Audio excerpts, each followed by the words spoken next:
Welcome to this guide on ISO 8217-2024 Marine Fuel Oil Standards. In this presentation, we will study every important parameter tested by fuel laboratories, including their limits, causes, onboard indications, and corrective actions. The information is based on the 7th edition of ISO 8217-2024, which covers petroleum fuels, synthetic fuels, and renewable marine fuels. Understanding these parameters is extremely important because fuel quality directly affects engine reliability, efficiency, emissions, and safety. By the end of this series, you will understand not only the test limits, but also how to identify problems on board and what actions should be taken to prevent machinery damage. ISO 8217-2024 is the 7th edition of the International Marine Fuel Specification. Compared with the 2017 edition, the standard has been expanded from 2 tables to 4 tables. Table 1 covers distillate and biodistillate fuels, such as DMX, DMA, DMZ, DMB, DFA, DFZ, and DFB. Table 2 covers residual fuels with sulfur content not exceeding 0.50%, which includes VLSFO and ULSFO grades like RMA, RME, RMG, and RMK. Table 3 introduces bioresidual fuels with FAME content up to 100%. These are designated as RF grades. Table 4 covers high sulfur residual fuels with sulfur content above 0.50%, intended for ships fitted with scrubbers. Several important changes have been introduced in the 2024 edition. First, FAME or biodiesel content is now permitted up to 100% in both DF and RF grades. Secondly, minimum viscosity limits are now mandatory for residual fuels. This prevents undertreatment and inadequate lubricity. Another important change is that organic chlorides are completely prohibited in all marine fuels. Also, total sediment potential, or TSP, has replaced total sediment aged as the primary stability criterion. Finally, viscosity gravity constant has been introduced as an indicator of fuel characteristics, while oxidation stability and cetane number requirements have been added for DF grades. Distillate fuels are lighter and cleaner burning fuels. They are commonly used in auxiliary engines, emergency generators, and smaller or high-speed main engines. DMX grade has a maximum viscosity of 5.5 centistokes at 40 degrees Celsius. It is intended only for emergency and lifeboat engines and has a minimum flash point of 43 degrees Celsius. DMA, commonly known as marine gas oil or MGO, has a maximum viscosity of 6 centistokes. It is a premium quality fuel used for auxiliary engines, emergency generators, maneuvering operations, and operation inside emission control areas. DMZ is similar to DMA but provides improved cold flow properties and is preferred in colder climates. DMB, or marine diesel oil, has a maximum viscosity of 11 centistokes and may contain a small amount of residual fuel, making it slightly heavier than DMA. The 2024 standard also introduces biodistillate grades designated as DFA, DFZ, and DFB. These fuels contain FAME, or biodiesel, blended up to 100% by volume. Residual fuels are heavier and more viscous than distillate fuels.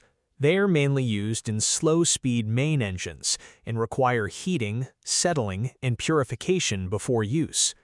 RMA grades have viscosities of 10 or 20 centistokes at 50 degrees Celsius.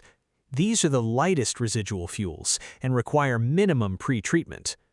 RME grades range from 80 to 180 centistokes and are commonly used as VLSFO blends. RMG grades range from 180 to 380 centistokes and are the most widely bunkered fuel grades in the world. RMK grades have viscosities between 380 and 500 centistokes and require greater heating before injection. The newly introduced RF grades are bioresidual fuels with viscosities ranging from 20 to 500 centistokes. These fuels may contain FAME blended into residual fuel.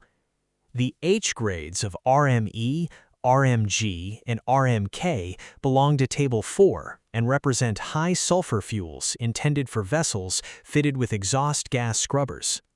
The first parameter is density, measured at 15 degrees Celsius. The test method used is ISO 12185. For DMB fuel, the maximum permitted density is 900 kilograms per cubic meter. For residual fuels, the maximum value depends on the grade and generally varies between 920 and 1,010 kilograms per cubic meter.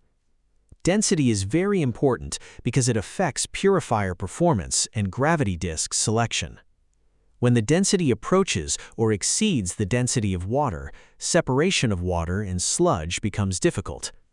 Density also influences bunker quantity calculations and is required for calculating CCAI.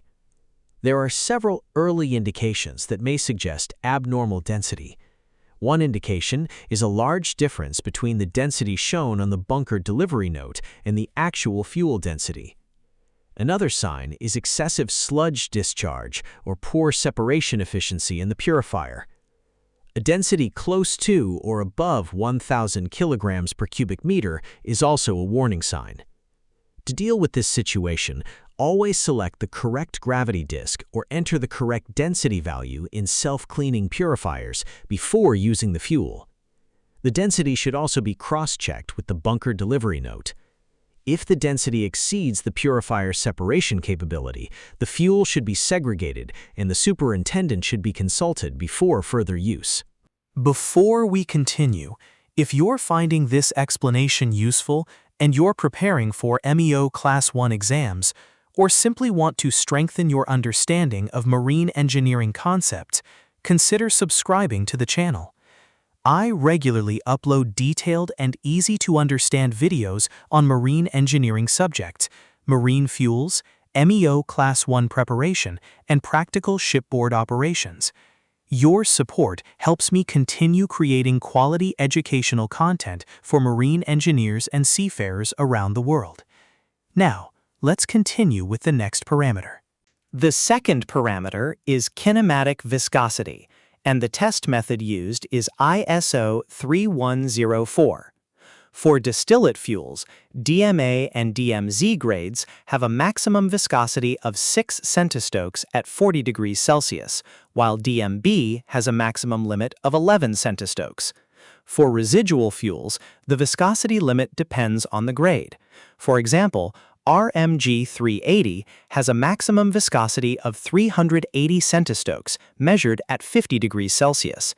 An important change in ISO 8217-2024 is that residual fuels now have both maximum and minimum viscosity limits.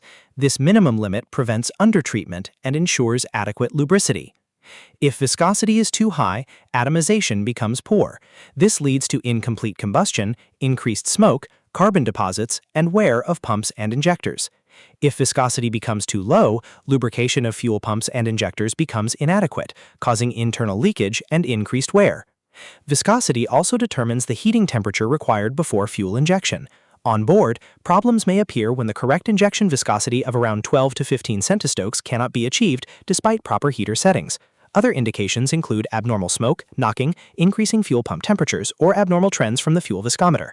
To correct the problem, fuel heater temperature should be adjusted according to the viscosity temperature chart so that the desired injection viscosity is achieved. If the fuel remains outside the engine maker's recommended range, it should be segregated and not used without approval. Additional monitoring should be carried out, and purifier and heater performance should also be checked. The third parameter is flash point. The test is carried out using the Penske-Martin's closed cup method according to ISO 2719. For DMX fuel, the minimum flash point is 43 degrees Celsius. For all other distillate grades and all residual fuel grades, the minimum flash point is 60 degrees Celsius. Flash point is a critical safety parameter. If the flash point is too low, fuel vapors can easily ignite and create a serious fire or explosion hazard. According to SOLAS, Chapter 2-2, Regulation 4.2.1, the flash point of fuel oil used on board must not be less than 60 degrees Celsius, except for emergency generator fuel. Low flash point fuel increases the risk of engine room fires and crankcase explosions due to accumulation of flammable vapors. Early signs may include a strong smell of fuel vapor near tank vents, purifier rooms, or bunker stations. An onboard flash point test kit may indicate values below 60 degrees Celsius. Repeated high-temperature alarms in bunker tanks, together with low flash point fuel, may also indicate danger. If flash point is found below 60 degrees Celsius, the fuel must not be used. Bunkering or consumption should be stopped immediately, and the master and company must be informed in accordance with SOLAS requirements.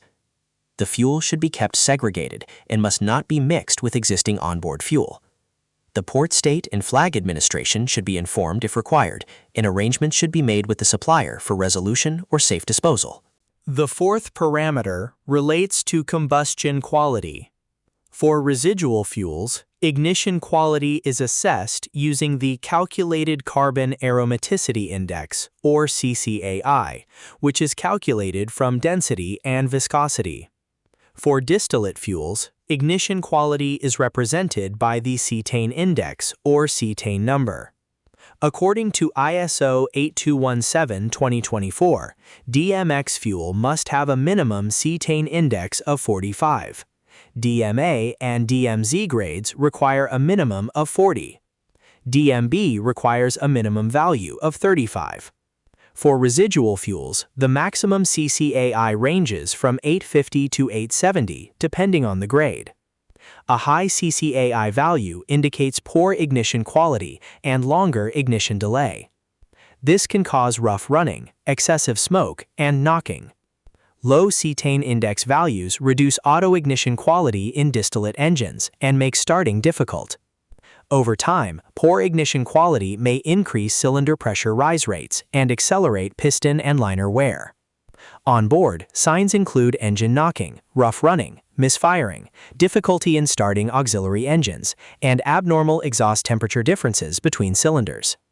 If laboratory reports show CCAI values close to the maximum limit, caution should be exercised.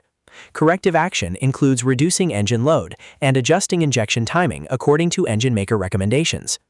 For fuels with very high CCAI values, engine manufacturers should be consulted before continuing operation at full load.